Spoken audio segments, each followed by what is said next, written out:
Hi everyone, and welcome to Deep Geek. I'm Robert, and I am delighted to announce that my guest today is someone that I've been really looking forward to having on the show. When I was casting around, I was asking my patrons, and I asked a few other content creators, who should I get onto one of my live streams? And one name came up time and again, and I think was mentioned more than any other name, and that was Aziz from History of Westeros. And so I'm delighted. Aziz, do you want to introduce yourself? Absolutely, I do. Thanks for having me, first of all. And, the name of your show is exactly like the style that I love within our community. And, it exists in other fandoms too. But with George R. R. Martin's work, there's just so much to go in depth with. So in Deep Geek, and we geek out over these things. So I just want to give a shout out to your name. I think it's great. And of course, thanks for having me. Yeah, I'm looking forward to talking about dragons. I love talking about dragons. It's a lot of fun. As far as who I am, like you said, I'm Aziz. My show is called History of Westeros. We're on YouTube and iTunes, and I've been doing this for a good more than 5 years. I've been podcasting, and I've been in the fandom since like 2001. I read A Storm of Swords just after it came out in paperback. So been doing this a long time, and I love it. Fantastic. I mean, it's Aziz is one of the names of the people who's been involved in this for an awful long time. There's a lot of us who've been doing YouTube channels for a year or 2 years, but Aziz has been around for a lot longer than that. So there's a huge depth of knowledge there that I'm really keen to tap into. And as you know, guys, this is what I try and do with these live streams is try and get slightly different perspectives. So you're not just hearing my voice, you're hearing somebody else coming in with their own views and opinions. The topic for today is going to be dragons. I want to look at what they are, why did they die out, why did they come back, what role have they got in the end game, things like that. Obviously, if there's any questions coming up in the super chat, then we'll get to them. But we've got a lot of material we want to get through. We've actually, I see we've got a few things coming up in the super chat already. Should we just quickly pick off something? One of my patrons, Elisa Mutlu, before we went live, actually did a super chat asking something not directly about dragons, but I think we will definitely be answering this anyway. She asked, Elisa, thank you, I should say. Tyrion said to Bronn before the trial of combat with the Mountain that he will rule the North in Sansa's name. Is this foreshadowing Sansa's death? For me, I think no. I think that what that was about was this was in a time of trying to get political power over different parts of the realm, and the whole idea of Tyrion being married to Sansa was that Tyrion therefore could rule as a Stark, because Sansa there had this claim up north as the Stark, and that he could therefore rule in her name even if she wasn't around, even if no one knew where she was. So I think that was what was going on there.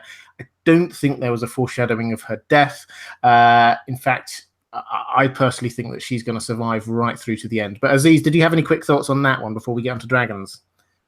I'd say you nailed it. Yeah, the point there is that it's political, and the sad reality of real life medieval that's reflected in Game of Thrones is that a lot of women who find themselves in a spot where they're the only member of their family left, and so they inherit the title, find themselves just being sniffed after by someone who wants to marry them, not for them, but for their claim, which is a big part of Sansa's arc, as she realizes that this is what Marjorie and Joffrey and then, the Boltons, that's all they ever want is her claim.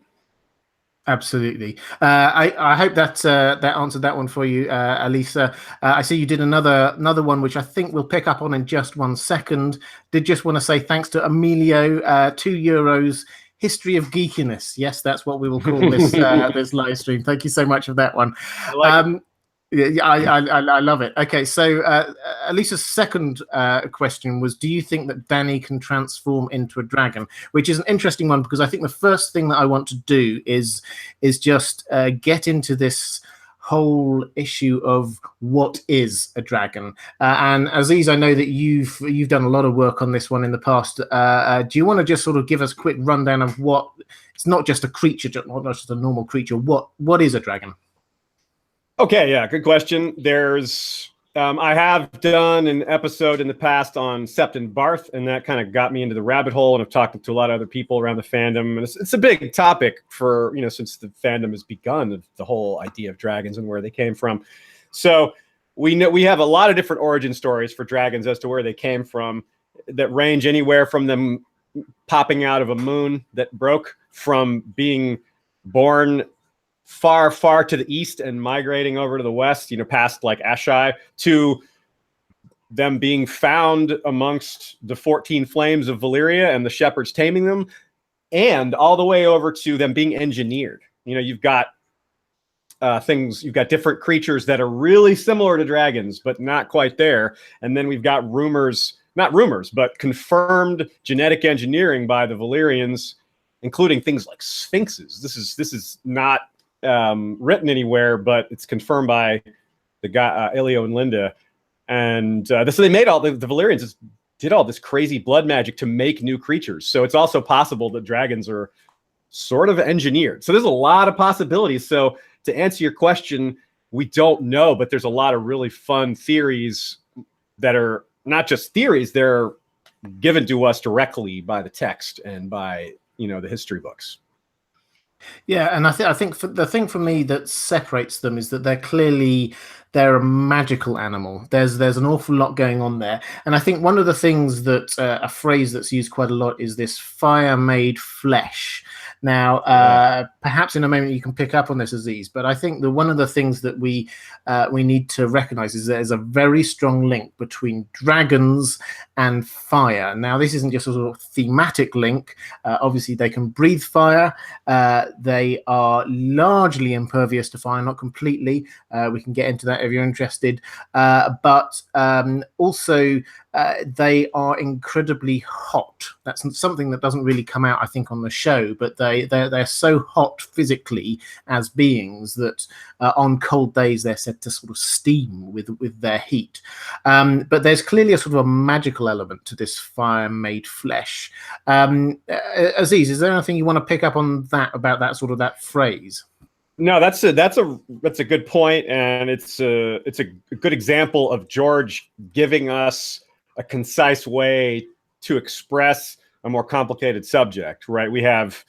George is awesome at these little statements that we out there just repeat all the time. Song of Ice and Fire is so quotable, right? Fire Made Flesh is a great example of that, and it shows that, well, fire made flesh can't not be magical, right? Unless you're getting really metaphorical, and especially in a world that has a lot of magic, it all just fits really well thematically. So, yeah, I think they definitely are sort of the counterpart to the others in a sense, that they're ice made flesh in a sense, and the dragons are, and they're kind of set up that way. Does the Song of Ice and Fire, it kind of fits. They're kind of on the extreme ends of that spectrum, and George loves to keep it really mysterious. So that's part of why we have so many possibilities for their origin and why they're not fully understood, even though we can say quite a bit. Agreed, but I think one of the things that we're getting quite a few super chats coming through, guys. I see them, and I'm going to try and wrap them up into this conversation because there's some really good questions coming in. Just picking up on the one that we started off with from Elisa again. Do you think that Dany can transform into a dragon? Now, this might be something, Aziz, you can pick up on in the history, but there's definitely there's an identity. The Targaryens have got this idea of this identity of them being the dragon, and this is sort of teased out a few times in their history of them. Dragon eggs are placed in the cradles of new Targaryens, and there was at least one Targaryen, his name escapes me at just this precise moment, who tried to become a dragon by drinking wildfire. That ended exactly how you might imagine it would. There's clearly a thought process of the link between them and the dragon. Personally, I think that is just a reflection of the bond between a dragon rider and a dragon, rather than a Targaryen or a Valyrian can turn into a dragon. But Aziz, did you have any other thoughts on that? I totally agree. I don't think they can turn into a dragon. I do think they have actual literal dragon blood in them, and this is sort of the best proof of this we have. Is there's three examples, at least three examples, I should say, of babies being born with legitimate dragon features, and Rhaego is, of course, the most well-known of those. But there's others in the past, and these are actual dragon features. There's no mistaking it. You know, they have tails or wings or scales or things like that. There's really no way around that. And I think that's what we're being told, is that there's, just like dragons themselves are magical, the Targaryens have a little bit of that magic in them. They literally have blood of the dragon in them. And that explains a few other things as well about them. You know, it's not 100%, like I said, and we'll keep coming back to, there's no rules for a lot of this. It's not defined rules. There's patterns, but George is never going to break this all down for us like a lot of other fantasy authors would, where, you know, it's laid out for us as this is how it works. Agreed. I think there's going to be a mystery there, and I think that's a really good point. I think about the dragon blood in Valyrians, or the Targaryens at least. We don't know about the Valyrians, but presumably that was the same. Okay, guys, thank you so much again for these super chats coming in. Let's just quickly pick up on a few of these. Dan English, new patron of mine just today. Hi, Dan. Great to see you. What was Drogon doing in Valyria? Do they fly there to lay eggs, for example? I think this is a really good question. This is a show question, a little bit more than a book question, because if you remember in the show, when Tyrion was there with Jorah, and then Drogon flew overhead. In the books, it's almost a passing reference, and it's not entirely clear that it is Drogon. There was just a sort of what looked like a dragon overhead, and it was just done in half a sentence. I think my answer to that initially is that this could just be a dragon or Drogon just sort of like going around its territory, as many animals do, just seeing what's out there, just like marking its territory. But if a dragon is going to lay eggs, it will probably, I would have thought, lay them in a really hot place naturally. And that naturally would probably bring them back to where Valyria was, and we don't know all the details of this because most people who go in there seem not to come back out again, but there did used to be some volcanoes before they all erupted, so presumably there's still some volcanic activity going on there. Aziz, what do you think about what was Drogon doing there? Well, I think that's a very good way to parse it out that you did, because it is fairly different book to show. The books, of course, have a much different scenario for Valyria and the Doom, and we don't have Drogon going there, as you said. But I think it's referenced in the books in a different way. For example, we get in The Princess and the Queen, the Dance of the Dragons, one of the key dragons in the war was Sunfire, and Sunfire flew back to Dragonstone for reasons nobody can understand, even when he was really badly wounded. And some think that maybe he was going back to his birthplace or something. So dragons do have, it's established that they have some sort of instinct that can take them to places they've never been, or that they can remember from a long time ago. That, of course, Drogon wasn't actually born in Valyria, though. So maybe this is just the show kind of changing the idea to fit the path they took, but it's the same seed of an idea where the dragons have sort of this instinct, kind of like, I don't know, like salmon know to swim upstream to spawn. You know, animals do some surprising things, and these are magical animals, so they should be able to do some very surprising things by that logic. Yeah, absolutely. And I think the other thing that I would just add in on that one is that there was a clear storyline issue from Tyrion's perspective, because Tyrion was going there still slightly suspicious of the idea of dragons, slightly suspicious of the idea of Daenerys, and so he saw the dragon, and that suddenly made it very real for him. So I think that was the storyline issue that was going on there. Guys, thank you so much for all these super chats coming. I'm trying to work my way through them as we go. So apologies if I haven't got to yours yet. Kerry McDonald asks $5. Thank you, Kerry. That's really kind. Can dragons be warged into?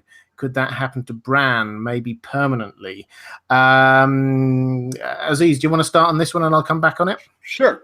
Sounds good. Yeah, this is a good question. It's been in the fandom since book 1. I'll tell you, people came up with the idea, the possibility, not just of dragon warging, dragon skin changing, but Bran taking over a dragon or skin changing a dragon that way since the idea of skin changing existed. Once we had dragons in the story and once we had warging in the story, both of which happened back in book 1, people were asking that question. So it's been a great question for a long time. Now, we do have some direct evidence from George himself. I've both read a number of interviews like a lot of us have and also attended a few cons where he was at. And I was at one in particular where someone asked him this question point blank, and he said that the bond between human and dragon is not quite the same as a bond between like a human and a dog, but it's nothing like a skin changer bond. It's not nearly that powerful or that defined or that, you know, distinct. So he basically hinted that there's something there, but it shouldn't be thought of as a skin changer thing. Now, that doesn't mean Bran can't take over a dragon, but it does at least clarify that they're different in that sense. Now, since dragons are magical, we've learned through the Varamir chapter that different animals respond to skin changing differently. He says dogs are really easy. Wolves are not so hard. Birds are a little harder. Cats are really hard.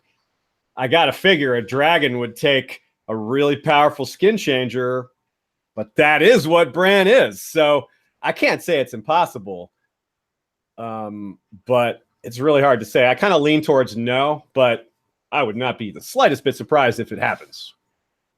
No, exactly. And I think the other element to that, I would say, is drawing in from the show. If you look at what happened with the Night King in the show, how he uses his powers are very much a sort of a mirror for Bran's powers when he is he is taking control of the dead that have been raised. And so therefore with Viserion, he is in a way sort of warging in or controlling through those sort of green seer powers a dragon. So it's possible. Bran could do it. Personally, I don't think he will, just for plot reasons. And I hope that's not too vague an answer for you, but I think Aziz covered that one off really well. Stephen Stark, question for the two of you. Do you have your favorite dragon name in the world? Personally, I lead towards Meraxis or Syraxis. $10. Thank you so much. Personally, I can't get past Balerion the Dread. I just think that is just too cool a name. Aziz, have you got a favorite dragon name? Well, I don't think I do, but Balerion's a good one. But I think I'll go with, I really like Tessarion. That's the blue one, the Blue Queen. Yeah, that was Daemon the Daring's dragon, I believe.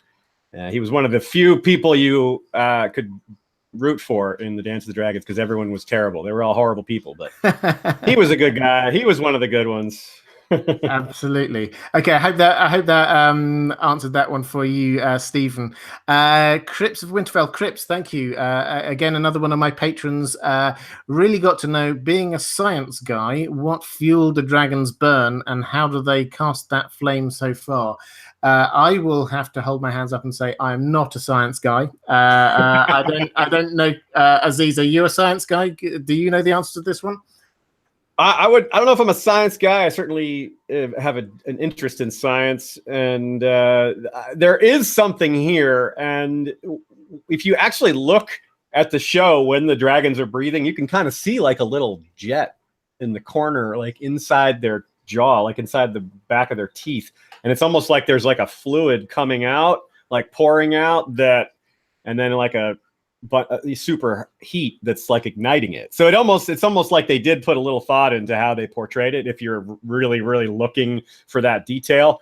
But I can't really explain what the science behind that is supposed to be, other than there's some sort of fuel that's being leaked by some sort of gland in their mouth, and then some sort of catalyst that they're breathing out through their lungs or through some sort of other organ that we don't have a name for. Or hey, we can just go magic. There is no science. It's just magic, period. We could always just go with that if all else fails. Yeah, I think it's for me, it's a sort of a combination of the two. I think that there's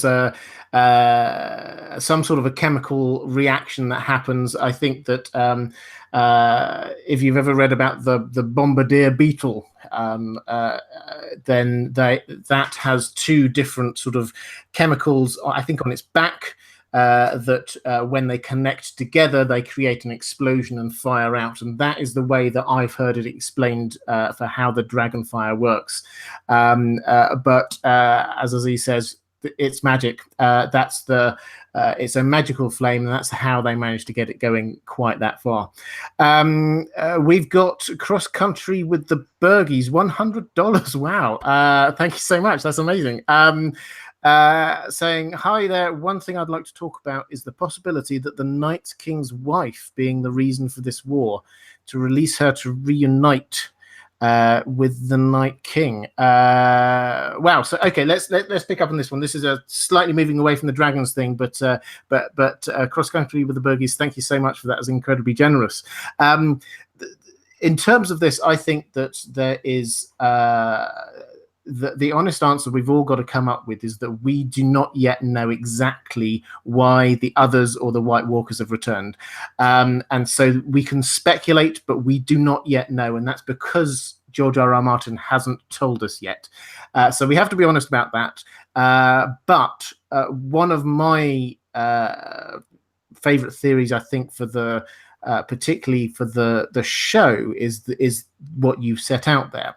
Now, the reason is that they've taken the Night King as a title, which is clearly very similar to the Night's King in the books, which is this sort of mythological character that we've got. He was the 13th Lord Commander. For those who don't know the story, he was the 13th Lord Commander. He saw a beautiful woman with bright blue eyes, skin pale white. The implication is that she is a female other that we haven't really seen elsewhere. He brings her into the Night Fort, and then they have this reign of terror for 13 years. It's all very symbolic with all these 13s, but basically at the end of that, Brandon the Breaker and Joramund the King beyond the wall come together, and they stop that. So the reason I mention that is that the show deliberately picked on a name that was reminiscent of that. So although it's not the same character, I think that what they are trying to make people think a little bit about that. So the question is this therefore, is the Night King coming back is he then one of the others? Is he coming back for his bride? And the theory goes that perhaps she is buried in that last little bit of the crypts in Winterfell that is all caved in. I think, although I like it, I have to say I don't think that's exactly what's going on. There might be an element of that, but I think there's an awful lot more to do with this ancient enmity and beef that they have got with the Children of the Forest. And one other thing that I'm going to do a video on at some point, which is, again, something that George R.R. Martin has just sort of said almost as a throwaway remark, is how much he dislikes in classic fantasy fiction the fact that entire races are portrayed as being all the same. Like in Tolkien, you have the orcs are all the same, and you just have or you have the dwarves are all the same. I think we need to break away from this idea that the others, the White Walkers, are all the same. They're not. They're different. There's different people with different views, and I think perhaps what we've got actually might be not just everybody's suddenly raised up by magic and going forward because that's all they can do, but suddenly there's a change, and there's a change of thought patterns. There's maybe a faction who are coming forward and doing this. Aziz, have you got any thoughts on that one about the Night King's wife? I agree with a lot of what you said. I wouldn't disagree with any of it. The concept of the boss villain also is something George isn't a huge fan of, and that's part of why he's specifically pointed out during the Game of Thrones run, especially when Night King started appearing on the show for the first time, that he's a mythological figure in his world. He's not necessarily a real being. So I think the wife is a real person, quote unquote person. But to your point about the thing I really want to talk about is your point about that they're not all the same, which I think is really great point to make. And I think it really applies to the Children of the Forest as well. And given what we were taught by the show, which is that the children made the others, which I think is probably going to be true in the books as well. Although it'll, like a lot of things, there'll probably be more to it than that. And I don't think they'll do it just by shoving a piece of dragon glass in your chest and saying some words. It's probably more complicated. But anyway, the point being, there was probably divisions among the children themselves. They couldn't all be of one mind about everything, just like humanity isn't. They would, while they're at war with humanity, before the pact, and then after the Andals come, when they're at war with humanity again, the children would have talked about how to deal with this threat, and they wouldn't just all agree on how to deal with it. And so my headcanon is that some of them, the more radical faction, maybe you could call them, of the children, are the ones that made the others. And maybe it got out of control. Maybe it didn't go the way they wanted. Maybe the others were more powerful than they intended, or maybe it's exactly what they wanted. Maybe their intent was to hide underground in their caves while everyone else froze to death. And when they came back up, they could, they'd have the earth for themselves again because everyone else froze to death. So, yeah, I agree I think it's really important to keep that in mind, that these races and whether they're the others or the children, they're not monolithic. That's really important. Absolutely. Okay, I hope that one answered your question. Cross country with the Burgies. Thank you again for that very generous super chat. Lady Shah asking about the Maesters, whether the Maesters caused the dragons to die out. I really want to cover that, and I want to cover that in about 2 minutes, if that's okay, because I just want to round off this question. Emilio had another question, €10. Thank you so much, about the nature of dragons. So if we round off on the nature of dragons and then move on to what happened to them. He's asking, and I think this is a question largely for you, Aziz, if you think Valyrians have dragon blood, might be dragons have human blood. Do they sacrifice someone from their own family to hatch them and bind them to their blood? How does that whole thing work out, do you think?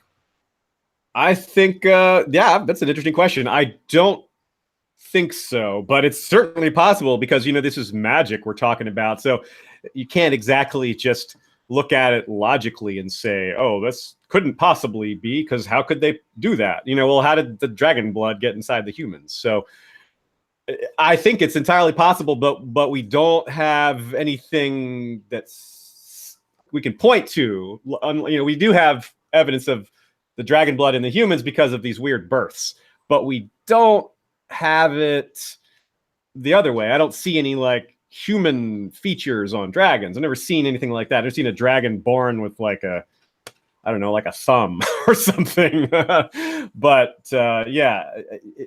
I think it's a great idea. It's an interesting theory, and I think it's a good way to think about things. Kind of like look at something and then kind of turn it around and look at it the opposite way. It's a good way to peer behind the curtain and maybe figure something out. Yeah, I mean, by the way. Go ahead. I wanted to say that someone here had a question that I really love that I thought was hilarious. It's Elevated Mind wants to know, do dragons poop? And I think that they do. They poop charcoal. So just had to answer that real fast. But that was gonna blow my mind. Just to pick up on the human blood, dragon blood thing, I think where the human blood comes in is that is required as part of the human magic in order to bring the dragons forward. So that is what happened when you saw with when Daenerys went into the funeral pyre and the three dragons were born. If you look around that time, there were 3 deaths. There was the death of Miri Mazdur, who died in the funeral pyre. There was Drogo, obviously, and there was also her son. So what we've got there is the 3 deaths bringing forward 3 lives, and all of Valyrian magic, or large amounts of Valyrian magic, and of course the fire and blood. This is to do the magic. You see it on Dragon Fire and Blood. This is what it's all about. So I think that is where the human blood comes in. It's about the giving birth and the bonding between the humans and the dragons. So I hope that one answers that question. Let's, as I say, I wanted to move on to the why did they die out, because Lady Shah had a question saying, do you believe the maesters caused the dragons to die out? I'll just sort of pile in here just to sort of frame this, if that's okay, with a couple of things, because there's 2 different things I think we need to talk about here with how the dragons died out. The first is the Doom of Valyria. There were untold numbers of dragons before the Doom of Valyria, probably hundreds, we don't know for sure. The Doom of Valyria killed almost all of the dragons, except for there were 5 that Targaryens had at the time over in Dragonstone. All the rest were destroyed. So that's the first getting rid of the dragons. The second comes actually 250 years later or so. We get... after the invasion, that the number of dragons, some die, some more are born, but they work their way up to 20 or so dragons. So actually you're starting to get the dragon population growing again under the Targaryens. Then you have the Dance of the Dragons, lots of dragons killing each other effectively, comes right back down again to just like 3 or 4, after which you get this strange time when no new dragons were born, except for just like 1 or 2 that were really stunted and small. So when we're talking about why did the dragons die out, we're talking about 2 events, really. I think the Dance of the Dragons, we can sort of like say, well, that was just a thing that happened. Dragons killed each other. That was there. You get the first event, which was the Doom of Valyria. The second event, which was the what happened after the Dance of the Dragons. Why did they suddenly not grow to full maturity? So I'm going to kick the first of those over to you, Aziz. I've got thoughts on this. I've done videos on this one before, but I'm really interested in your view. What do you think caused that first, the Doom of Valyria? Was it the Maesters, as the question here is, or was it something else? Well, I don't think the Maesters had anything to do with the Doom. I think that would be the Faceless Men are the most likely culprit for that. We have a lot of evidence for it. There's stuff in the World of Ice and Fire, and of course there's that really haunting line in The Feast for Crows where Arya is upset when she hears that the first Faceless Man killed another slave, and she says she gave the gift to the slave, she should have given it to the masters. And he says that they did, but that's a tale best told to no one. To no one. Okay. So, and then we hear in the World of Ice and Fire that this is a thing, that there were sorcerers holding the 14 Flames back, and that the World of Ice and Fire speculates that the infighting between the Valyrian houses is what caused this to happen. They said maybe these two, they killed enough of each other's sorcerers that they lost the ability to control the volcanoes. Well, we're talking about people killing other sorcerers. I think the Faceless Men are, given that they're in this mix quite distinctly, and we hear that Braavos kind of unmasked itself, around the same time. And that all just fits together so well, especially with that admission to Arya. So yeah, I think the Faceless Men caused the Doom with the help of active volcanoes. Hey, it's a great thing to have at your disposal to, hey, they're just, all we got to do is kill these sorcerers and this whole thing will just collapse on its own. Well, the Faceless Men are uniquely equipped for such a thing with their, ability to change what they look like. So as far as the second part, should we go on to the Yeah, go for it. Okay, as far as the Dance of the Dragons, of course, like you said, that was just civil war. The Maesters had nothing to do with that. Although there could have been some Maesters bending the ear of the High Towers in terms of telling them to make their play. But if the way I see it, the Maesters never really had an opportunity to take out the dragons until after the dance. They couldn't sit here thinking, let's kill all 30 some dragons or all 20 some dragons. Yeah, it's more like 20 some dragons.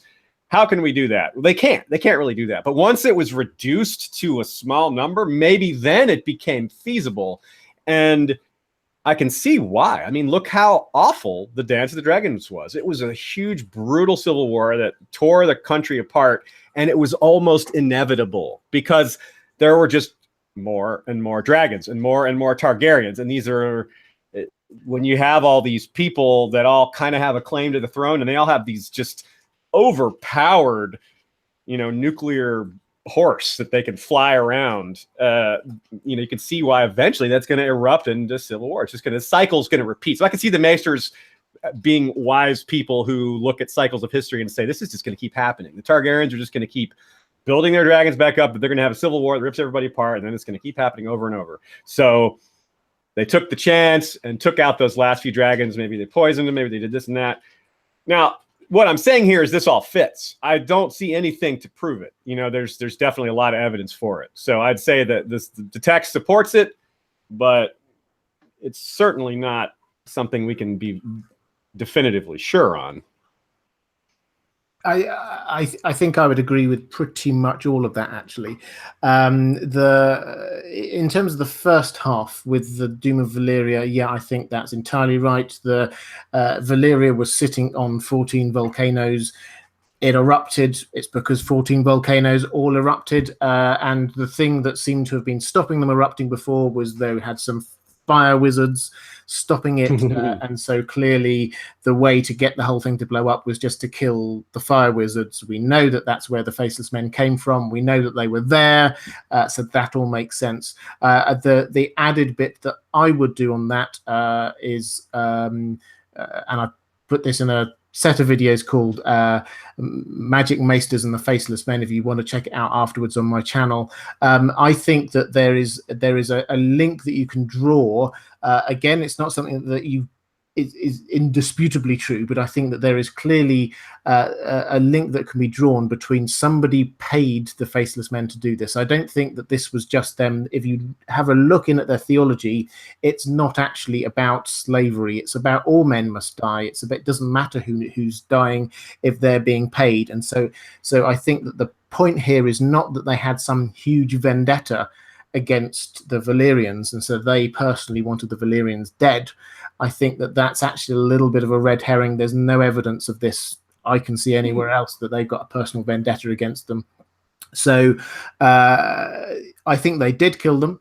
I think for all the reasons that Aziz went through, but I think that they were paid to do it. And if you look at those videos, you'll see that if you follow the money, there was a huge amount of gold. There's a prophecy that Lannister gold would cause the doom of Valyria, and I think that you can follow where that gold went, because the Lannisters were trying to give their gold to get a Valyrian steel sword, but nobody was going to do business with them, so the money had to go somewhere else. I think that money ended up with the Maesters, and I think the Maesters, who did have a reason for wanting to end the rule of dragons, because Valyria was moving further and further west all the time. I think that they paid the Faceless Men to do it. That's quite a high-level theory. If you want to know more, then go and have a look at those videos. In terms of the second bit, though, I agree completely. I think that the Maesters may have been involved in sort of prompting the civil war. There's a few hints of it. There's not huge amounts of evidence, but there's also afterwards, I think, yes, they thought, hang on a moment, we can do something here. And I think that they had some knowledge from Valyria. We know that they visited there quite a few times before. They took a lot of texts out. If anyone knew how to poison dragons, it would be the Maesters. So I think, yes, they did that. Guys, I want to take a very quick pause just for a moment. I can see there's a few more super chats. We will come to them in just a second. Just wanted to say a couple of quick things to my patrons and subscribers, things that are coming up over the next couple of weeks. if you're, first of all, if you're a Westworld fan, and I know there's a lot of you who are, then tomorrow, same time on Justin Thomas's channel, the Justin Thomas Show, I'll be doing a live stream, and we're going to be looking at episodes 1 to 3 of season 1 as a sort of a start of a preparation for the next season of Westworld. I'm really excited about that. And then as of next Tuesday, I'll be getting back into the weekly rhythm of new Westworld videos every Tuesday. Patrons, you will have seen, I hope, that my narration from the next chapter, from the pre-release chapters from the Winds of Winter, which is the Barristan Selmy chapter, that is now up for you on Patreon. So I hope you enjoy that. And I just want to do my normal thank you to my patrons. Honestly, I could not do this without you, and your support absolutely blows me away every time. So thank you so much. If you're interested in being a patron, by the way, getting those exclusive narrations, then the link is below. It's patreon.com/InDeepGeek. Aziz, is there anything, while we're on this, is there anything you want to just sort of flag up that you've got coming up that perhaps you might want to sort of let people know about? Sure. Yeah. Our most recent episode was part 7 of our Blackfire Rebellion series, which was focused on Bloodraven, and it's going to be bigger than one part. Bloodraven's a huge character and with a huge history. And of course, he has a lot of impact on the modern storyline, which is why it takes so long to cover him. And we also are putting out an episode on House Manderley pretty soon, as well as within the last few months, put out a Crypts of Winterfell episode, which was a lot of fun, and got to deal with a couple of things that we just talked about with regards to Night's King and the possibility of what's buried down there under the rubble. So yeah, a lot of fun stuff coming up, and we'll keep it coming. Excellent. And I put a link down below to the channel. You've also you've got a website and podcast. Do you want to just let people know where to find you if they want to find you? Sure, yeah. We're at historyofwesteros.com. We are Westeros History on YouTube, and we are also History of Westeros on iTunes, SoundCloud, Acast, any of those places, Google Play, and also Twitter and Facebook. Fantastic, and I would personally recommend it. It's that there's a lot of really good stuff there going back quite a long time. So if you want the history of Westeros, the detail about what's been happening, a lot of book stuff. I know you also cover the show, but if you're wanting the deep lore of what's going on in Westeros, then do check that out. I would personally highly recommend it. Okay, guys, thank you. We're going to come back to these. We've got a few more super chats to get through. James Royal with £10, proper money. Thank you. Hi, fellas. Do you think there's any place for dragons in the aftermath of the carnage that's coming?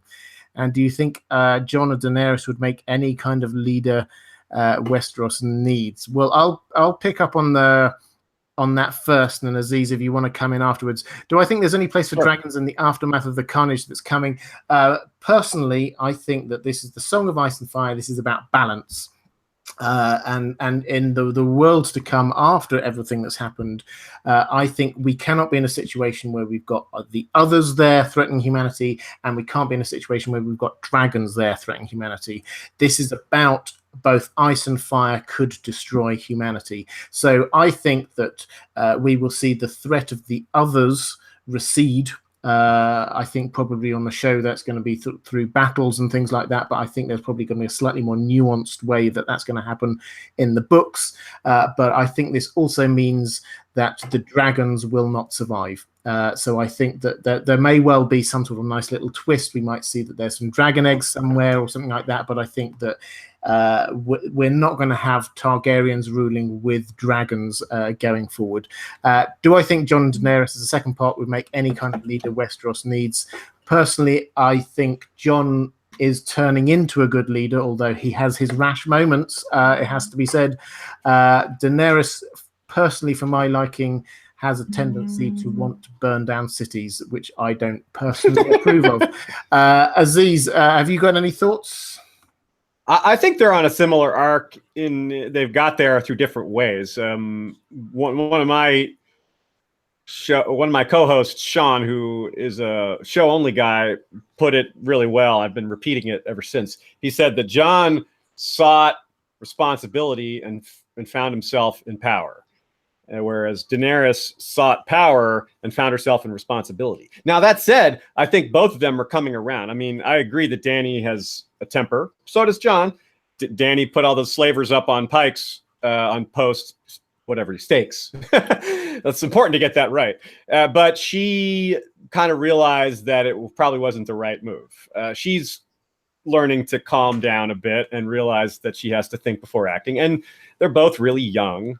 And I think they're kind of ending up in a similar place in that they're both realizing that they have a lot of responsibilities and it's going to be difficult and it's not really about them. I don't think Jon ever really thought it was about him, although he kind of did early on, right? When he had a pretty crappy attitude when he first got to the Night's Watch, even though he had a better attitude than most because his talks with Tyrion, but he was still, kind of a jerk to his fellow brothers until Donald Noy set him straight, told them what was up, and he started to get it right. And even with Jon and Tyrion's first conversation, where Tyrion points out to him, "Hey, don't get so upset when they call you a bastard. They're just going to use that against you. That's your weakness." Jon realized that was good advice, but he didn't take it right away. He eventually took that advice, but at first, Alistair Thorne got him a bunch of times by insulting him and ticked him off and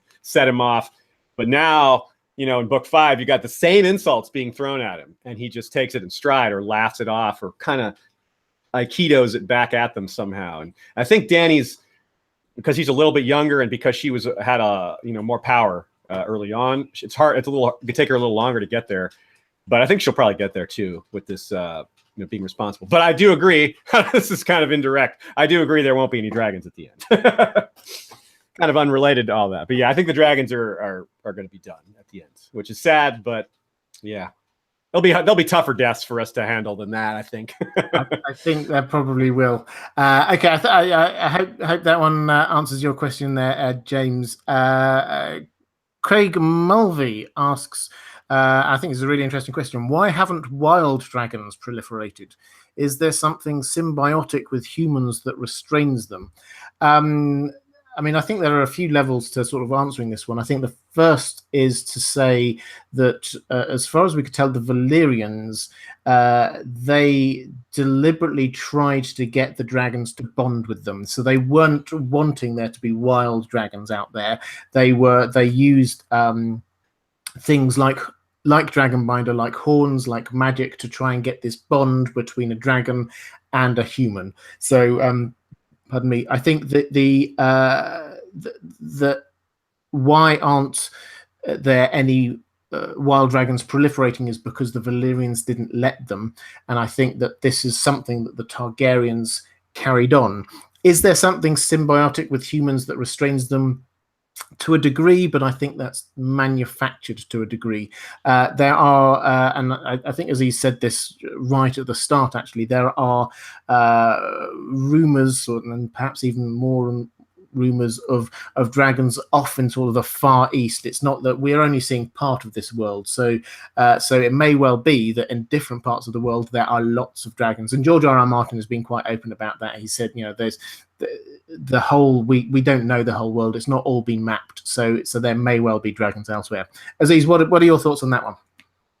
Well, yeah, I certainly agree that, especially your take on what George said, I interpret it the same way, that he just wants to leave it vague. And in fact, dragons are the perfect way to describe that, because in ancient times, a lot of, you would put, it's kind of a trope to put, here be dragons on a map where to indicate what you don't know, the unexplored areas. So that's kind of, you can kind of think of it that way. So much of Planetos or Teros or whatever you want to call it, Martin World is unexplored. Good, maybe there's some dragons out there. But as far as why the wild dragons haven't proliferated, well, I think you make a good point about that, and it might relate to the fact they may very well be engineered, or it may relate to there being magic. You got to figure the Valyrians had dragons for thousands of years, so they have so much experience with this. And like you said, they wouldn't allow wild dragons to exist because that's just dangerous. You can't just have a dragon out there just like chillaxing, eating. We saw what happened with trained dragons. They just kill people sometimes, even Dany's dragons that are not wild. can do some nasty things to a human population if they're not controlled. So you can't that's just a liability. You can't have that out there. So also, if they break free and want to be wild, that maybe implies that they're loners and they just don't have any interest in mating. I don't know. It's hard to say. Dragon biology is just not very well known. The Citadel needs to commission some studies on that. I think that's very true. The other thing, which is a slight tangent from this, but it's something that I realized relatively recently, so I'm trying to tell other people as well, is that on the show there seems to be this very strong bond between Dany and Drogon, where it seems that she can fly him around anywhere and that's absolutely fine, and he does. And yes, he might be like roaring a few times without her permission, but that's pretty much it. But in the books, as I was reading them through again, it becomes very apparent that she's not got this huge control over him where she's at in the books. She can get him to go certain places when she wants to, or when he wants to, and we'll get onto the male-female dragon thing in just a moment. But if Drogon wants to go somewhere else, then Drogon will go somewhere else, and that was what the whole issue was when she goes off on Drogon and ends up in the Dothraki Sea. She didn't want to go there and end up there. That was where he went. So the idea that there's this strong bond is not there, and so she was actually reminiscing. And this is how I came upon this thought, was she was reminiscing about what people had told her. The old Valyrians had horns like Dragonbinder that could bind and control the dragons. So they had a much stronger hold than Dany does on her dragons. So I hope that one answers that question. I said we'd come on to the sort of the gender issue here. Kerry McDonald's asked whether any dragons can lay eggs, whether they change like amphibians. Why do you think Dany assumes her dragons are males? And Arian Brightflame drank the wildfire. Thank you for that, correcting me on the last bit, or informing me on the last bit. And why do I think she assumes that they're males? I mean, I think the same reason we all naturally call them he, because they're sort of like the very aggressive kind of combat focused, which is in that world traditionally a much more masculine thing. So I think that's probably why she views them as he. I think defer up to Aziz on the sort of the detail of the anatomy of dragons, but I think the short answer is we don't know exactly. But yes, we think that there is some sort of like they could be male, they could be female. But do you want to give us chapter and verse on that one, Aziz? Yeah, absolutely. The first thing to say is that this is a real thing. There are real species, amphibians, maybe reptiles, I forget exactly, that can do this. I have fish that I've seen this in my own home that can do this. At need, they will change sex. They have sort of, I wouldn't call them fluid sex organs, but they can, I don't really understand how this transformation happens, but they, if you took 20 female certain fish species or certain reptile species or amphibians, you put 20 of the females in one tank together, one of them is going to turn male. And then that'll be that. So this isn't even necessarily a magical thing, but can you imagine scientists 500 years ago, 800 years ago, trying to understand this, what we understand now, using the technology that they didn't have back then? It would have been kind of impossible. They may have been able to observe, fish changing sex if they had them, in captivity. They could have maybe seen that, but other than that, they wouldn't have had, the tools to figure that out. So I could see the Maesters having the same lack of ability to understand that. And that's why here's a line. I had a couple of things that I pulled together for this.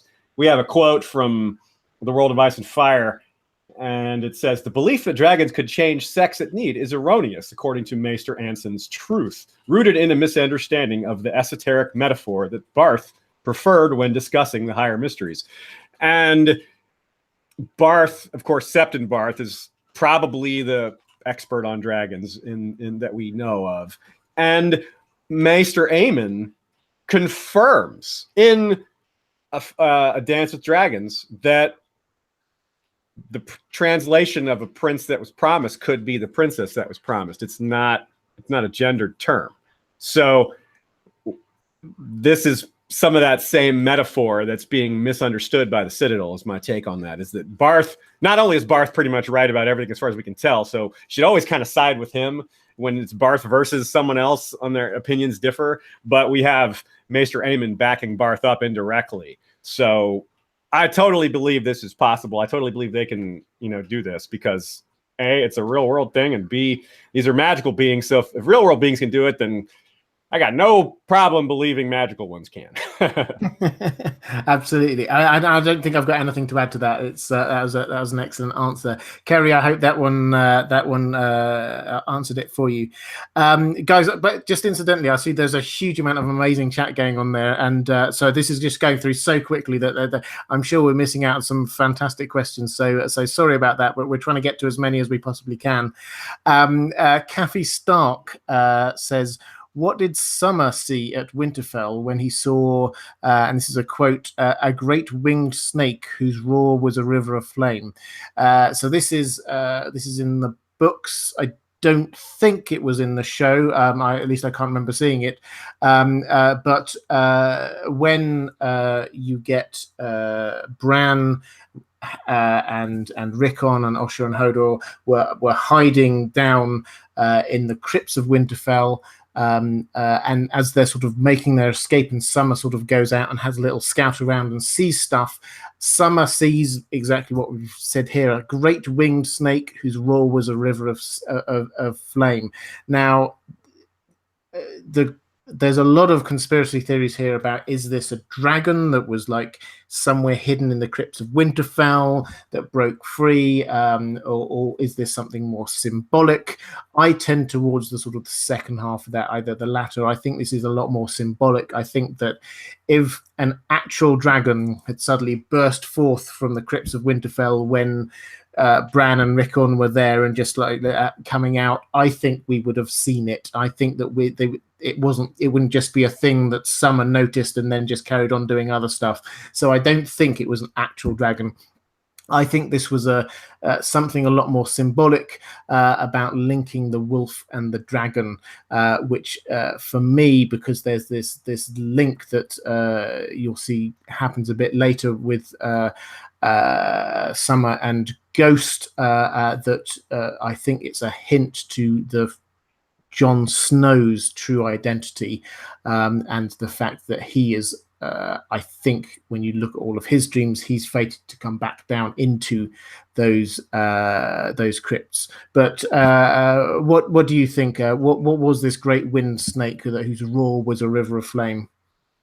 I think you nailed it when you said it was a metaphor, because if you look at what Bran sees through Summer's eyes, everything is a metaphor. When he looks up at Winterfell, it's great gray cliffs. That's a castle.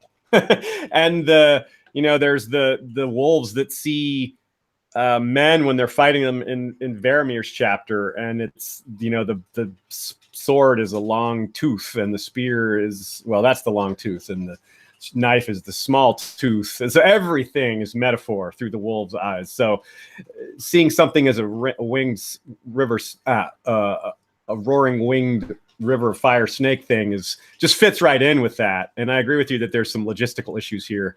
Just a dragon being buried under Winterfell's crypts for a couple hundred years at minimum is, I don't know about that. And as well as wouldn't someone else have seen it by now? That was, several books ago. So I don't know. It's I can't say it's impossible, but to me, the evidence points towards it being metaphorical, and just the way the wolves see things. Absolutely, I think that's right, and I think that as you said, I think it's worth underlining that Summer views things in a way that is very different to human beings. So we see that and think, oh, that must be a dragon, but actually, that could be anything that is sort of big and smoky and fiery, and it's just like it could just be a fire, but in the shape of a sort of a snake or something. Anyway. I think that I hope that one answers that. I've got I think one more super chat, and then I think we've caught up finally. For now.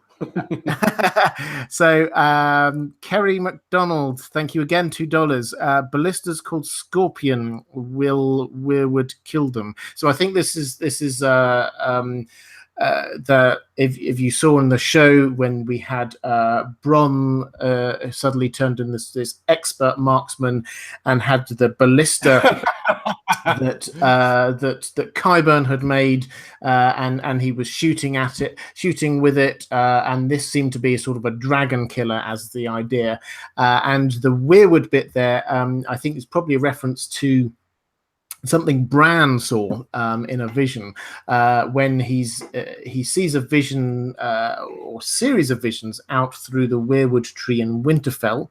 And one of those is some figure, a male figure, carving out some weirwood arrows, and the sort of the most favored sort of fandom theory here is that these were in order to attack dragons, because there was a time back when in the Aegon's invasion, before the Starks, Torrhen Stark, realized that this was a battle that could not be won, when the North rallied and they were all going to go down south and they were going to take on this army, and the idea being that they would perhaps this was them using weirwood arrows to try and destroy the dragons. So in answer to this sort of the question here, do we think that the ballista, the scorpion ballista loaded with a weirwood bolt or arrow, could be a thing which kills a dragon? I think certainly in the show, yes, because they've built this up as being a dragon killer. I think that this is the kind of thing that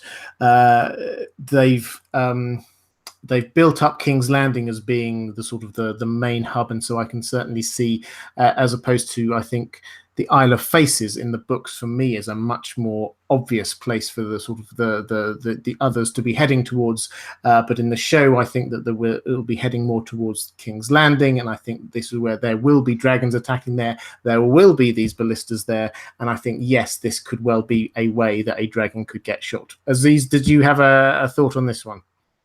I'm totally with you. The books have historical examples of dragons being brought down by ballista/scorpions as well. I don't think we need to have it be weirwood, but that would be really cool. And there's a sort of symbolic parallel here, which part of which I've just considered while we're sitting here. The first part that I'd thought of before is, well, Daemon Blackfyre. I'm wearing my Blackfyre Lives Matter shirt here. Thanks to my friend Pete for giving me that one. He made it. And it's, Bloodraven brought down Daemon Blackfyre. Well, with his raven's teeth, brought down Daemon Blackfyre, whose nickname was the Black Dragon, with weirwood arrows, right? And Bloodraven is kind of the parallel for Bran. So if Bran has to bring down Drogon for some reason, I don't think he would use weirwood arrows, but that's the closest I can get with that parallel. But yes, so the short answer is yes, they could absolutely take down a dragon with a ballista, and I don't think it needs to be weirwood arrows.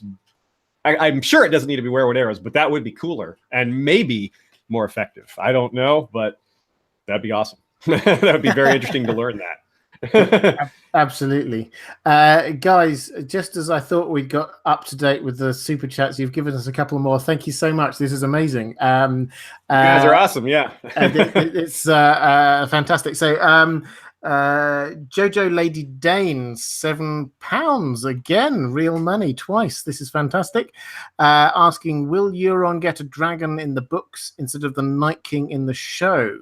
Now, this is, I think, a really interesting question, because this is clearly his plan in the books.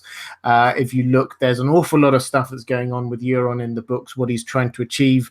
It took me 2 or 3 videos to explain what I think he's up to, but certainly part of the plan is he has got Dragonbinder, which is this ancient horn. We are led to believe that he has got that shipped all the way over to Slaver's Bay with Victarion, this brother that he actually doesn't really like and really doesn't like him, but he wants Victarion or someone else to blow this horn and to bind the dragons to him. So this is definitely his plan, that he's going to go over, that he's going to try and take control of a dragon. Personally, I think actually that plan is not going to work. That's just my own personal view.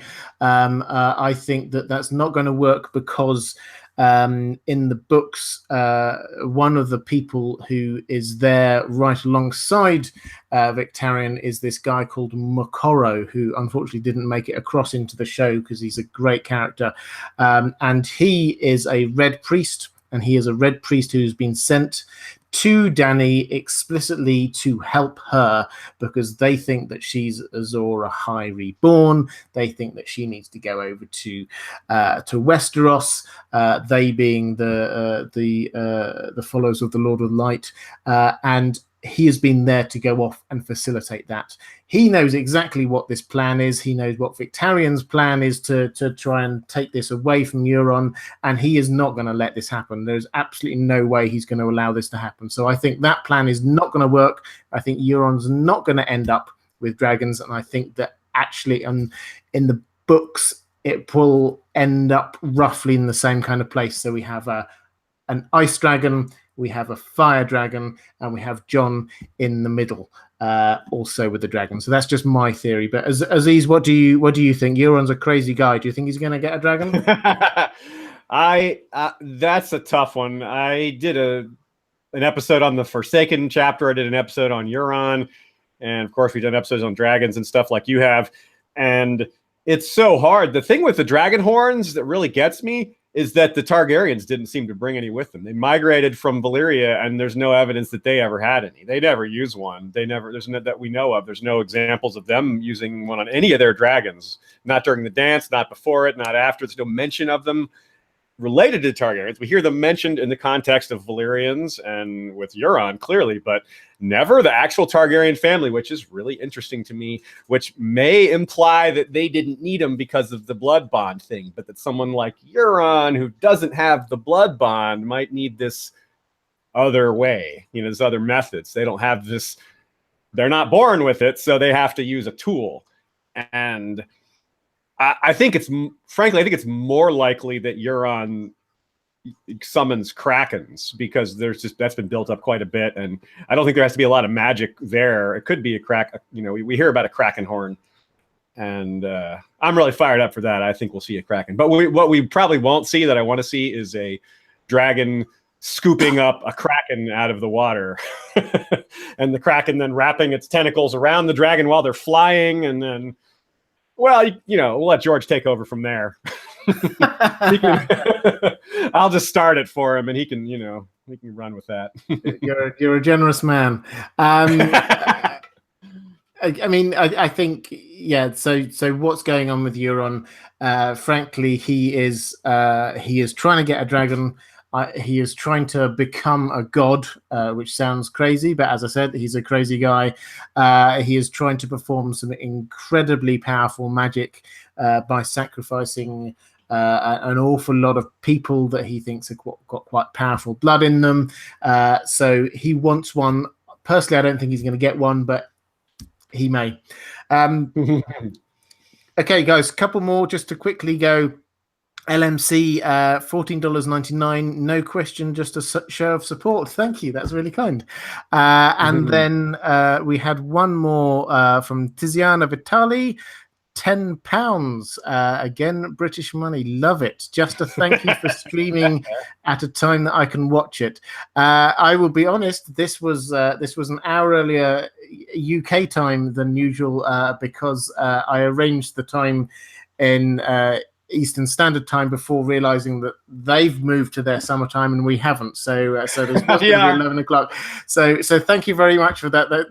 This was just a mistake. But that said, I have been talking to my patrons, as I'm sure a lot of the people there in the chat know, and I've been asking what times do people want me to live stream at. There seems to be quite a bit of support for this time, but also for some weekend slots, perhaps an hour or two earlier. So maybe at this time or maybe an hour earlier. So I will be doing that probably in a couple of weeks' time. I will try out a weekend spot, see how that one works. So hopefully, Tiziana, that one works for you as well. Guys, so thank you very much. I think now we have caught up on all of the super chats. Thank you.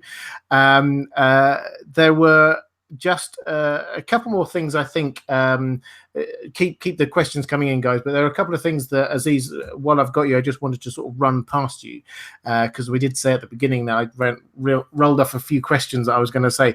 Why did dragons return? I think is the sort of the question. Now, I had on LML, Lucifer means Lightbringer, I think a couple of weeks ago on here, actually. Yeah.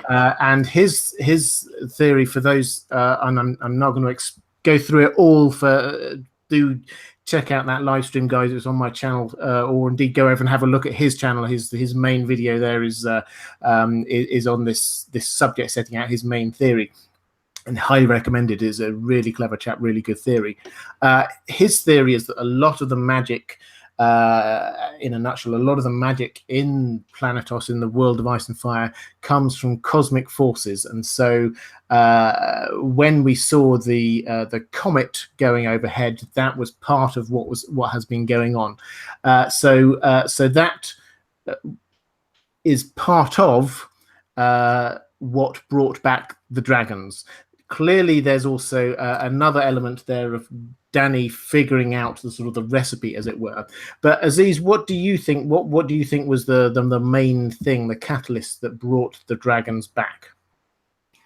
That's a great question, and even George has kind of evaded what happened. Maybe not evaded, but he doesn't really want to. Like a lot of things, he doesn't want to explain it, and he's called the rebirth of the dragons. He's flat out called it the equivalent of a miracle, kind of a one-time thing. There's no formula for it. There's no way to make that happen. But it's a kind of a misconception, I think, that the dragons brought magic back in the world. And it's fair to have that conception because we have characters in the story telling us that this is the case. There's multiple characters that say the dragons returning has brought back magic. But really, the White Walkers were there before the dragons, right? I mean, they were there. They were clearly there before the dragons. And we also have like Melisandre walking around doing stuff. And maybe magic, kind of took another step forward once the dragons were born. It's growing even more. But that might be a symptom. The dragons might be kind of a symptom of magic returning to the world. The best metaphor I could think of is that it's seasonal, but not like every few months something changes. It's more like a much grander scale than that. Maybe in terms of 100 or multiple hundreds of years, magic wanes and waxes. I mean, we have the alchemists and all these other beings talking about losing their power, and then it comes back and they point to dragons. But how would they know? Nobody would know this. No one would have the answer. Nobody in the world is going to possibly know the answer to that. They can't know. It's like somebody in world knowing, what caused the long night. Something that happened 8,000 some years ago. Like, how could they know that? It wasn't written down. Maybe Bran could know because he has these, special powers. But outside of having special powers, you can't know these things. It's impossible. So I think that's kind of an intrinsic aspect to it all, is that mystery. But, yeah, I'll stop there. I could keep going off for a while on that.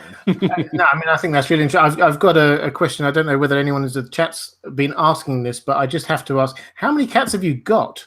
There's 3 of them behind you, which is completely captivating me. When you said something, here comes another one.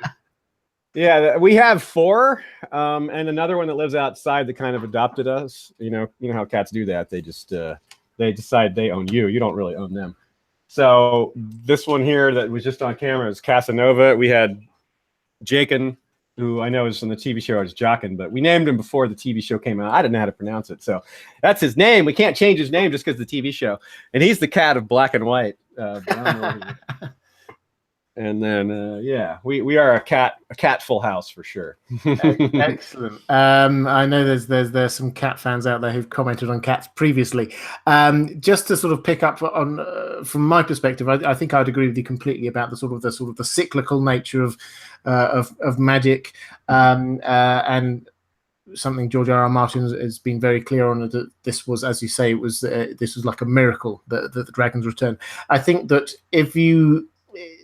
there was a sort of a confluence of things that happened there when Daenerys went into that funeral pyre. There was the comet that I think personally, indisputably, there is some magical link there between cosmic forces and magic.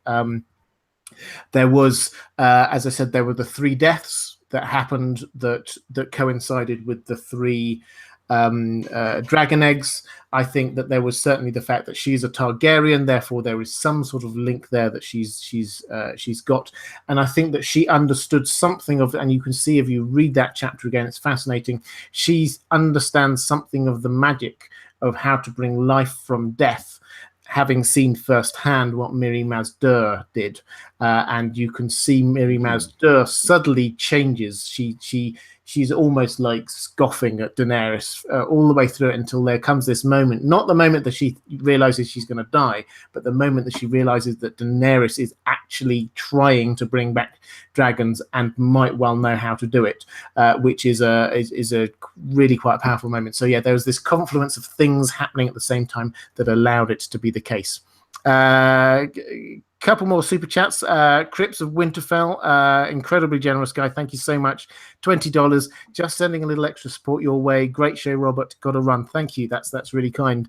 And Kathy Stark says, "What do you think the Faceless Men do with the dragon egg that we believe Euron paid them to kill Balon?" Yeah, so this is a book question really rather than the show question. It didn't come up so much really on the show, because on the show Euron himself killed Balon, but in the books it comes from a number of different angles, but it's implied strongly that he hired the Faceless Men to kill Balon, and that the implication is that he had a dragon egg, and that was the price he had to pay, because to kill the Lord of the Iron Islands, the king, there would demand a very high price, we know from the Faceless Men, and sure, Euron got a huge amount of very expensive items, not least the Valyrian steel armor he appears to have, which has to be priceless.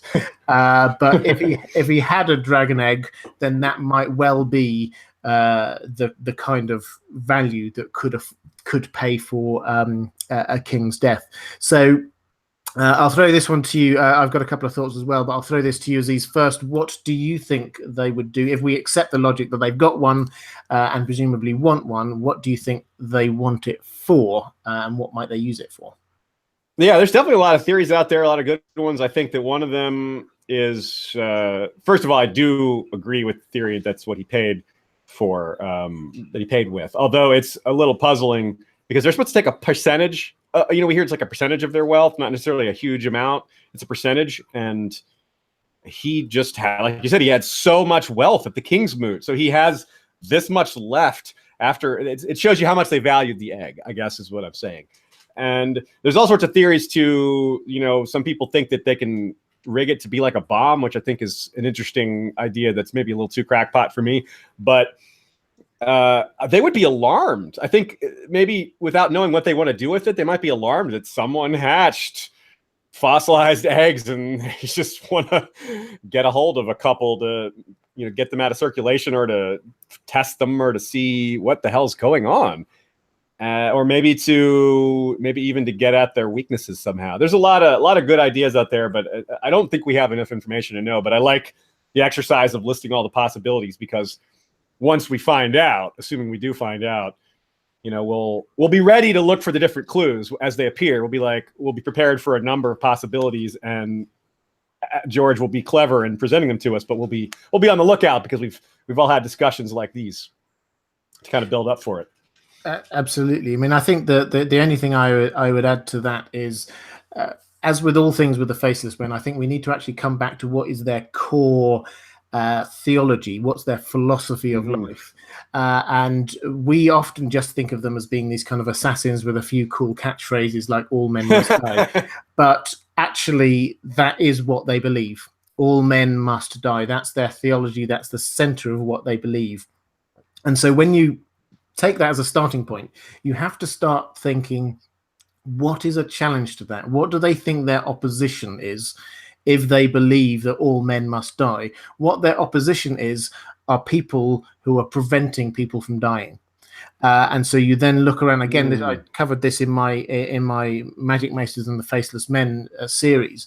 And so you look around the world, and suddenly there's a huge amount of people who are trying to conquer death in some way, who are trying to go against the Faceless Men's core thoughts and identity.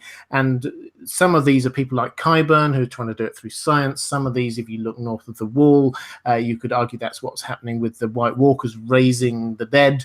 And also, I think in relation to this, you get the fire magic with the Fire Whites, which is bringing back people like Beric or Lady Stoneheart or John, for example, we'll probably find. Now, if they believe, as lots of people do seem to believe, that the dragons brought back magic is what has made this happen, all of these, particularly with the Fire Whites. And so it would make sense to me for them to be trying, as you said, Aziz, to take dragon eggs out of circulation, because they don't want them hatching. They don't want more magic going on. They see this as being a thing that they can try and stop. So I think that they've got a much bigger plan to, and this is also linked, I won't go into the details of it, but I think this is also linked to why we think Jaqen is down in Old Town, apparently trying to find out about dragons. I think that they've got part of their more theological approach, not just trying to murder people. They are trying to stop the return of magic, because magic is stopping all men from dying. So that's slightly long, convoluted I like answer. Good. I mean, as I think it makes sense. Whereas with all of these things, we need to go back to the heart of it. What do the people want? What do they believe? Therefore, what might they be wanting to do? So, Kathy Stark, hopefully that one answered that one as a slightly convoluted answer. But as I say, go back to those videos if you want a bit more on that one. Okay, guys, we're doing well. I'm going to wrap up quite soon, I think, because we've been talking for quite a while. There's been some amazing chat going on in there. I think just to sort of wrap this one up, perhaps, if you've got any more burning questions, do sort of shoot them across. Don't want to stop any more, but Aziz, let's just talk about the end game, just to sort of end all this one. Where do we, and we touched on it already, and I think we're in agreement that the dragons, they're not in the new world, whatever that looks like. The dragons aren't going to be there. What role do you think they will play, either in the books or the show, or both of you think it's the same? What role do you think they will play in the last part of the drama? I think they're pretty darn crucial to winning the war for the Dawn, this new war for the Dawn. And there's a decent chance that they themselves are the Lightbringer, metaphor themselves for Lightbringer, or perhaps for Nissa, meaning they need to die for winter to be stopped or for the long night to end. And since we've already kind of established, we both kind of agree that the dragons won't be around afterwards, that fits very nicely. Well, something's going to die. They have to die, so might as well be fitting in with this theory. But yeah, so I definitely think that that's kind of, from a literary standpoint, that's kind of a big part of their purpose, is to be used as part of that, in that sort of final climax of rebalancing ice and fire. Because we've been told by George in interviews and such, and from his panel appearances in the past, that we will learn why the seasons are the way they are. And there's almost no way that the way the seasons are, quote unquote, isn't magical in some way. So I think if the magic that's warping the seasons is somehow ended, then, there won't be just the general attitude of magic, or the general existence of magic will maybe start to wane again, like it did, 200 years ago or 150 years ago. Yeah, I think I agree completely. There's so dragons. I think the dragons will, and as I said earlier, I think that the Night King or an other will claim a dragon in the books as well as on the show, and I think that we will get this battle of ice and fire. I think on the show there will also be, if you think back to the vision that Dany had in the House of the Undying when she's walking through King's Landing and the throne room there in the Red Keep. I think that if you look at that, I think that that's actually probably not just metaphorical, but I think that that's actually showing us a little hint of the future. And if you look at that, you will see that it looks like it's half destroyed, but it's clearly been destroyed from above. All of the sort of the ornaments and furniture on the ground, they might be covered in snow, but they're not obliterated, whereas the ceiling was. So I think that was dragon fire from above. So I think we're definitely going to see some dragon fire coming from above there. And I think that where we need to get to is this understanding from our heroes, and I use that word quite loosely, but from the sort of the survivors who will be building the new world, and these are the people like Sam, I think Tyrion, the cripples, bastards, and broken things that Tyrion talks about will be the people I think who are going to be building this new world. I think that they need to come to the realization that the threat is not just from ice, it's also from fire. And so I think that that has to be the recognition, and I think that is their role in the end games, to recognize that humanity is threatened from both sides. So I think that well, I hope that one answers that bit there. We've just got a couple more super chats just to round off. Kathy Stark, $9.99. Thank you so much. Great discussion. Thanking us. You're very welcome. And we've got Kid 28, $5. A little off topic. We've gone off topic a few times, so don't worry about that. But do you think the Night King goes for baby Sam at Winterfell since he essentially belongs to him? That's a good question. I think this is mainly going to be a show question, because this is talking about the Night King and also baby Sam. There's in the books, let's not go into it, there's a sort of a baby swap thing that goes on there, but on the show, baby Sam, having gone all the way down to Old Town, has now worked his way all the way back up to Winterfell. What do you think, Aziz, on the show? Do you think the Night King's going to go there and try and reclaim baby Sam? Well, I guess it's more of a question is, will he focus on that or make a particular case out of that? Because he's coming for everyone. So, but yeah, I think he might. I mean, I think I'm not sure that they're terribly choosy among babies. They'll just take any old baby, but yeah, they might feel like that one's kind of already earmarked, already theirs. So I could see them making a particular effort to grab that particular kid. But I think they'll just take any baby they can get their hands on. Probably not too choosy. I think I'd agree. I think that going for Winterfell will be a thing that they will do on the show, not because of any great thematic reason. I think that in the books that there are reasons why they might be wanting to go there, and there are reasons why connected with the crypts, and we all love the crypts of Winterfell. Oh yeah.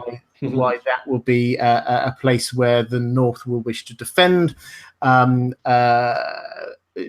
I think that baby Sam has been, although he's been lugged around on the show all over the place, they've not made a big deal of this since then. He's just sort of an added on character. So I don't think that there is a specific bond there. If the Night King on the show goes for Winterfell, it will be because Bran is in Winterfell, and there is a clear link there between the two of them. So that's my thought on that. So I hope that one answers that. Guys, thank you so much. I want to just give Aziz another chance just to point us towards where he is on the internet. And I just, before we do that, I just wanted to say, Aziz, thank you so much. I've really enjoyed this. I've been seeing on the chat that people have been getting a lot from this as well.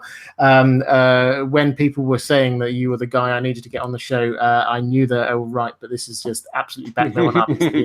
It's been a great discussion, and I definitely want to have you back on again. But do you want to just let people know again where to find you, and if there's anything else you want to flag up? Sure. Well, first of all, thanks for having me on, Robert. And yeah, the chatters have been awesome. You guys asked a lot of fantastic questions, and that really drove the discussion.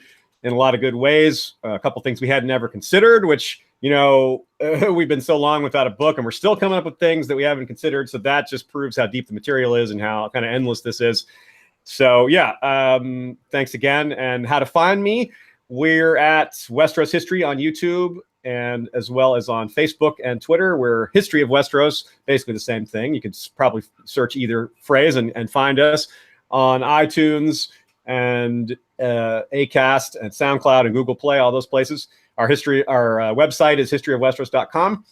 And we've got an episode on Manderley. We've got a continuation of our Blood Raven series. And our patrons have chosen to do the story of Nymeria, not the wolf, but the princess, rather, of the Rhoynar, and her journey through all these different cool places, ending in Dorne, which even the Dorne part is a really long adventure. So that'll be a lot of fun. I'm looking forward to scripting all that and getting that done and presenting it to everybody. So that's that. Thanks again for having me. Yeah, this is a lot of fun. I love talking dragons, and it's been a while, so good to refresh it all. Excellent news. Well, thank you again. As I say, I meant it. And guys, do check out the channel, do check out the podcast and the website. There's some excellent stuff on there. It sounds like there's some really good stuff coming up as well. Just a reminder, Westworld, I'm doing a Westworld live stream on Justin Thomas's channel tomorrow, so do check that one out. If you're at all interested in Patreon, the narration that I've done on the Barristan Selmy chapter is now up. If you're at all interested in that or just supporting me, the link is down below or probably coming up somewhere on the screen at some point soon. Guys, thank you so much. It has been an absolute pleasure. Thank you for all the amazing comments and the super chats. There was a load of super chats. Thank you so much. That was very generous. And thank you. And I shall see you all again soon. Take care, everyone. Bye. Bye, everybody.